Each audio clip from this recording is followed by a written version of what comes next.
নজরুল ইসলাম রচনা করেছিলেন বিদ্রোহী কবিতা, যা ছিল বাংলা সাহিত্যের এক যুগান্তকারী সৃষ্টি। এটি কেবল একটি কবিতা নয়, এটি এক অগ্নিঝরা আত্মঘোষণা, সমগ্র মানব জাতির শোষণ বঞ্চনার বিরুদ্ধে দীপ্ত প্রতিবাদ। কবিতার প্রতিটি ছন্দে, প্রতিটি শব্দে ঝরে পড়ে শান্তি, সাহস আর সাম্যের আহ্বান। বনোন্নত নমসী শিরিনে হারি আমার নত সুন্দর শিখর হিমাল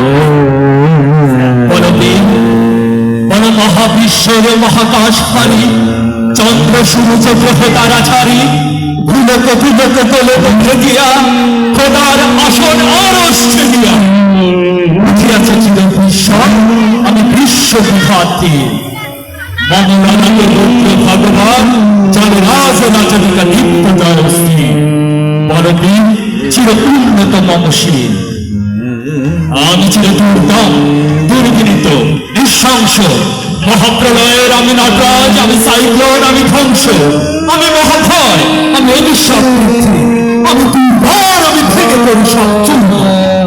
আমি অনিয়ম শৃঙ্খল, আমি দলে যাই যত বন্ধন, যত নিয়ম কানুন শৃঙ্খল, আমি মানি না তো কোনো আইন, আমি ভরা তৈরি করি ভরা ডবি, আমি টর্পিডো, আমি ভাসমান মাই, আমি ধৈর্যটি, আমি এলোকেশি ঝড় কাল বৈশাখী, আমি বিদ্রোহী শুধু বিশ্ব বিভাত্রী।